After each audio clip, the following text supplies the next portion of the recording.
युवा पढ़ाई तो कर रहा है पर उनके लिए नौकरी क्यों नहीं आ रही है? नौकरी नहीं मिल रही उनको। सर मैं आपसे ही पूछना चाहूंगा, अगर युवाओं के लिए नौकरी है, युवाओं के लिए फीस हाइक है, तो फिर क्यों राहुल गांधी जी भारत जोड़ो यात्रा कर रहे थे जब उन्होंने देश विभाजन किया? उनकी वंशवाद की नीति ने, जो उनके पूर्वज रहे, उन्होंने क्यों भारत का विभाजन किया? अजय उपाध्याय जी दीजिएगा। महोदय, मेरा सवाल है कि चुनाव के टाइम में ही क्यों जेएनजी की याद आती है? आप नियमित रूप से भी काम कर रहे हैं। जेएनजी नेपाल में हुआ ना अभी। राहुल गांधी जी ने इतनी यात्राएं की, उसके बाद वो जमीन से कोई मुद्दा क्यों नहीं उठा के लेके आ पा रहे हैं? उनको हमेशा वोट चोरी, जेएनजी ऐसे मुद्दे क्यों बाहर से इंपोर्ट करने पड़ रहे हैं? देश के अच्छे के लिए। मैम, मेरा सवाल है कांग्रेस के प्रवक्ता से है, जो कह रहे थे कि देश का युवा को जगना चाहिए और अपना सवाल पूछना चाहिए। तो इनको नहीं लगता है कि अगर देश का युवा असली में जग गया तो जिस कांग्रेस पार्टी ने देश के योग्य युवाओं को जो डेवलपमेंट वो डिजर्व करते थे वो नहीं दी और परिवारवाद किया, तो सबसे पहले तो तलवार इनके घर में गिरेगी और सबसे पहले घर इनके जलेंगे? मेरा कांग्रेस के प्रवक्ता से प्रश्न था कि मतलब इन्होंने कहा कि राहुल गांधी जी जेएनजी का आह्वान कर रहे थे, मतलब उनसे पूछना चाह रहे थे। लेकिन अगर यही जेएनजी उस टाइम पे जब देश को आपातकाल के काले अध्याय में झोंक दिया गया था, उस टाइम पे अगर आह्वान किया जाता, तो जो इनके मंसूबे थे मतलब सत्ता को चलाने के, तो क्या मंसूबे पूरे हो पाते? और मेरा प्रश्न है अनुराग भदौरिया जी से कि मतलब इन्होंने कहा कि देश में मतलब जल्दी कर लो, मतलब देश में युवा पांचों से तो नहीं पूछोगे? नहीं, देश में मतलब युवा सड़कों पर आ गए थे। तो मैं इनको याद दिला दूं कि मुजफ्फरनगर दंगे की आपको याद होगी, उस टाइम पे आपकी सरकार थी इसमें प्रदेश में, तो उस टाइम पे क्या हुआ था युवाओं के साथ? आप लोग अपना अपना सवाल याद रखिएगा। अजय जी, भदौरिया जी, दोनों से मैं जानना चाहूंगा कि आप लोगों को अगर इतना कॉन्फिडेंस है कि देश के युवा आपके साथ है, तो हर 5 साल में चुनाव होती है, अवाम बदल देगी, लेकिन क्या नेपाल के जेनजी का रेफरेंस लेके आप लोग यहाँ पे अराजकता फैलाना चाह रहे हैं? ये बताइए जरा। ये चाहेंगे आप मत करना, लेकिन नीचे आओ, जल्दी आओ, दौड़ के आओ। मेरा क्वेश्चन कांग्रेस के प्रवक्ता से है कि जैसे आपने कहा कि राहुल गांधी ने ये उठाया सवाल कि वोट चोरी, तो जब सामने से मीडिया ने उनसे पूछा कि वोट चोरी है तो आप इसका सर्टिफिकेट क्यों नहीं दे रहे और सुप्रीम कोर्ट में क्यों नहीं जा रहे, एफिडेविट क्यों नहीं दे रहे, तो उन्होंने ये क्यों कहा कि लोकतंत्र को बचाना मेरा काम नहीं है, ये आप लोग कीजिए, मतलब जेएनजी को आगे भेज दीजिए कि आप सरकार से आप लड़िए। मेरा तो सिर्फ ये है कि मैं पॉलिटिकल मुद्दा को लेके जाऊंगा और उसको हीट कर दूंगा, बस इतना ही काम है मेरा। मेरा सवाल राहुल गांधी जी से है और कांग्रेस से कि उनको ना आर्मी पे भरोसा है, ना हमारे इलेक्शन कमीशन पे भरोसा है। कल भी इलेक्शन ड्यूसू में हुआ तो वहाँ पे भी लोग वोट चोरी करके ना बहाना करने लगे, वहाँ पे भी चोरी हुआ है डूसू इलेक्शन। मतलब जनता से ही सवाल पूछने लगे। भदौरिया जी कमाल करते हैं, स्टूडेंट यूनियन वो डीयू का छात्र है और ये कभी डीयू तक पहुंचे नहीं और उनसे ज्यादा सवाल आपसे पूछे गए। कमाल बात है, वो डीयू का छात्र है और ये कभी तक डीयू की शक्ल नहीं देखी, उनको पूछेंगे। आप जेनजी का आह्वान कर रहे हैं राहुल गांधी जी, एक सेकंड, क्योंकि उपाध्याय जी से सबसे ज्यादा सवाल है और राहुल गांधी को लेकर, परिवारवाद को लेकर, मतलब ये बच्चों का ही सवाल है, ये सारे युवा ही हैं। ये तो सब आपकी तरफ धार अपना दिखा रहे हैं। नौजवान साथी ने यहाँ बात की है कि भारत के विभाजन की बात, भारत के विभाजन का सही से पढ़ने की जरूरत है। नौजवानों को आजकल व्हाट्सएप यूनिवर्सिटी पे बहुत सारे फॉरवर्डेड मैसेज है, यही जेएनजी है। जेएनजी फॉरवर्डेड मैसेज नहीं, वो फैक्ट चेक करेगा, फेक न्यूज नहीं फैलने देगा। तो आपको फेक न्यूज नहीं फैलने देना है, क्योंकि ये देश कैसे बटा, हिंदू महासभा और मुस्लिम लीग, 2 राष्ट्र का सिद्धांत, इसको पढ़िए और जरूरी है जानना। दूसरी बात, हमारे साथी एक ने कहा कि जेएनजी और राहुल जी और अराजकता। अरे भाई, जेएनजी का मतलब है नौजवानों का, जो 13 से 28 वर्ष के नौजवान हैं। क्या उनका देश नहीं है?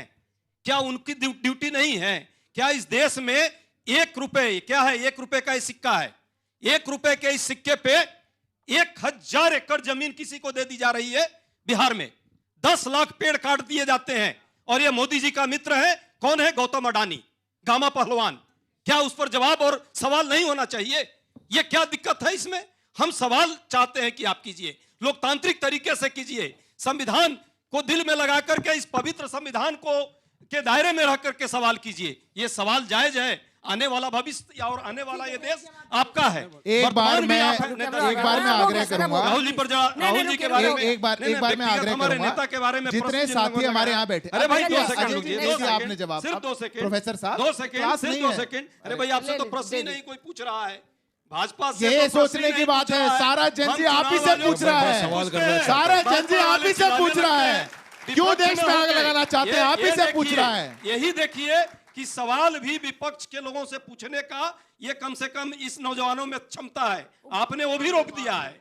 और चुनाव आयोग से प्रश्न पूछते हैं क्या आप चुनाव आयोग को भी जो है आप कमाल डिफेंड करने चले जाते हैं। मैं चुनाव आयोग की बात 10 सेकंड। लोकतंत्र बचाना मेरा काम नहीं है, राहुल जी ने कहा, उस पर लोकतंत्र बचाना राहुल जी ने कहा सिर्फ राहुल जी का काम नहीं, इस देश के सभी लोगों का काम है। यदि ये बात कह रहे हैं हम तो क्या दिक्कत है? क्या कांग्रेस पार्टी का सिर्फ दायित्व बनता है कि ये देश का संविधान, इस देश का लोकतंत्र बचे? हमने लोकतंत्र के लिए लड़ाइयां लड़ी हैं।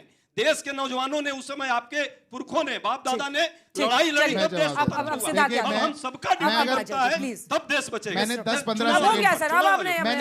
10-15 सेकंड अगर अजय जी को और सुन लिया तो मेरा विश्वास उठ जाएगा। लोकतंत्र बचाने के लिए इनने लड़ाइयां लड़ी हैं।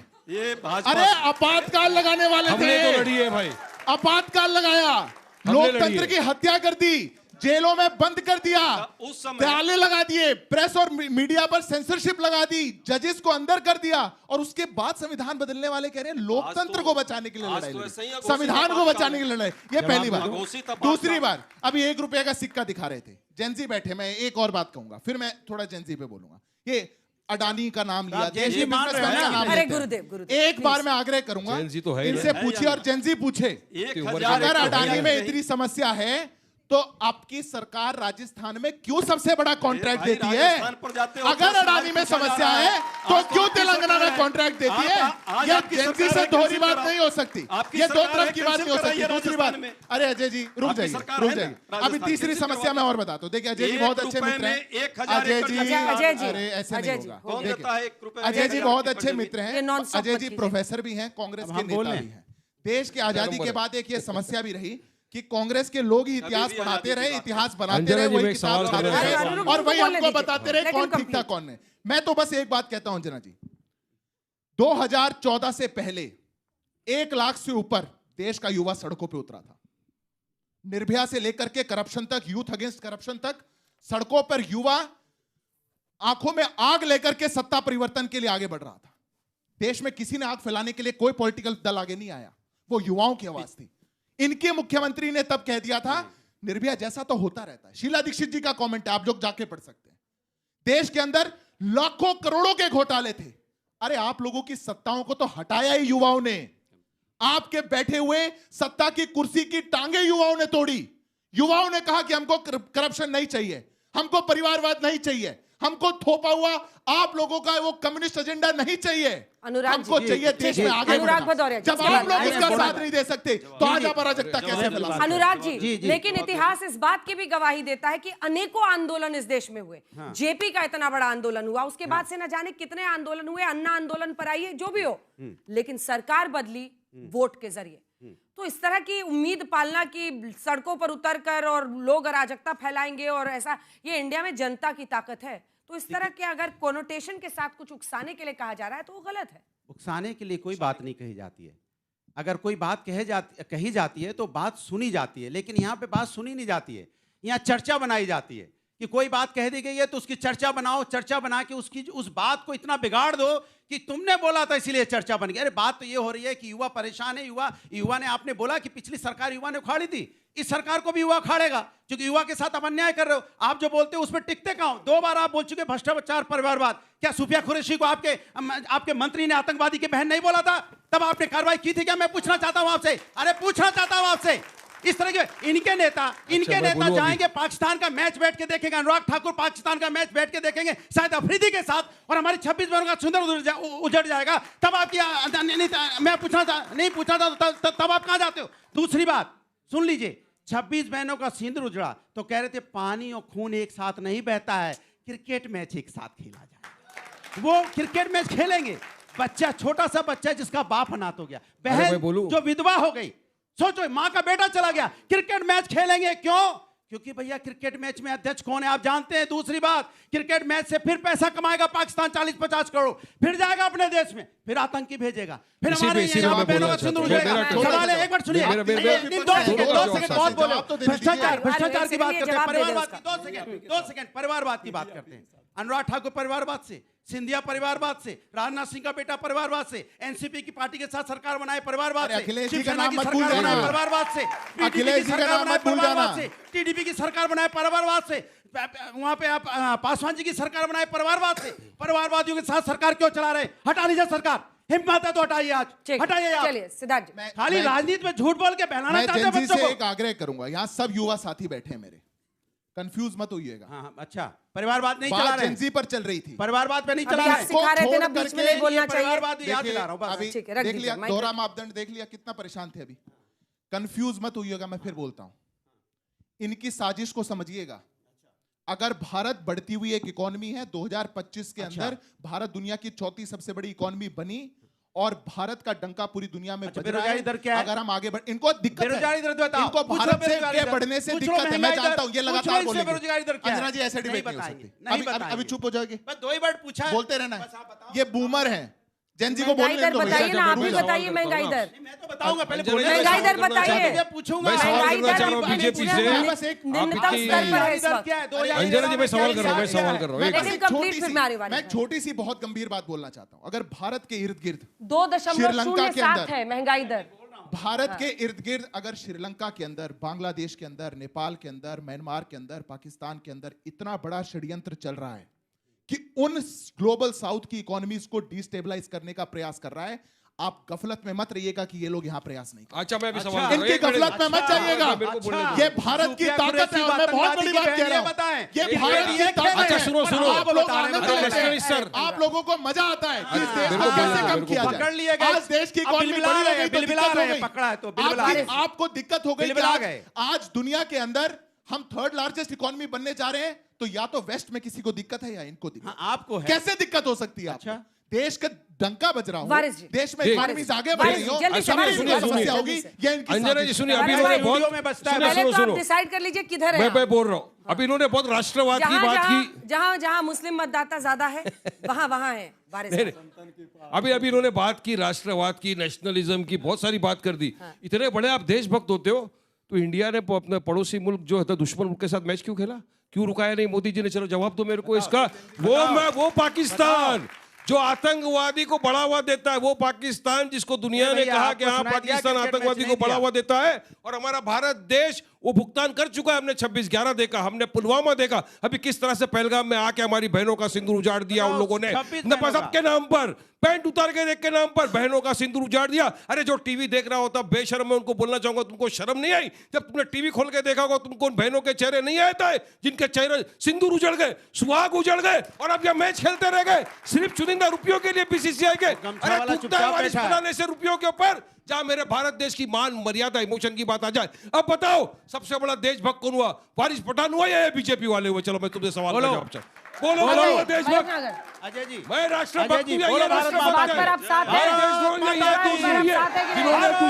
जिन्होंने दुश्मन मुल्क पाकिस्तान के साथ मैच खेला जाकर, पैसों के लिए रुका नहीं सके मोदी जी जाकर। वारिस भाई नहीं बोले किसी भी देश को। हिंदुस्तान जिंदाबाद।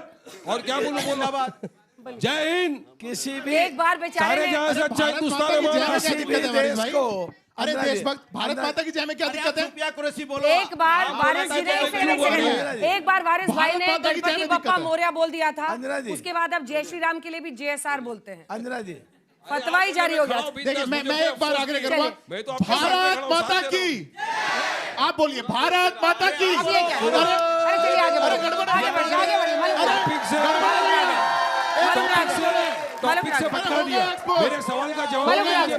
टॉपिक से भटका दिया मेरे सवाल का। क्यों मैच खिलाया? क्यों दुश्मन मुल्क के साथ मैच खिलाया? क्यों हमारी बहनों के सुहाग उजाड़ने वालों के साथ मैच खिलाया? किसी भी देश को जल्दी से किसी भी देश को 3 तरीके से देख सकते हैं। देश की इकोनॉमी कैसी है, वो जो 2040 में आए थे 25 में आ गए। किसी देश की खिलाड़ी कैसे हैं, कैसे हैं? पाकिस्तान को ठोक के सिद्ध कर दिया, तकड़े हैं। और किसी भी देश की फौज कैसी है पाकिस्तान में सिद्ध कर दिया। पाकिस्तान में चलिए इसी के साथ हल्ला बोल में इतना ही। तालियों के साथ आप सभी का बहुत बहुत धन्यवाद हमारे साथ जुड़ने के लिए। बहुत बहुत धन्यवाद, बहुत धन्यवाद आप सभी का हमारे साथ जुड़ने के लिए।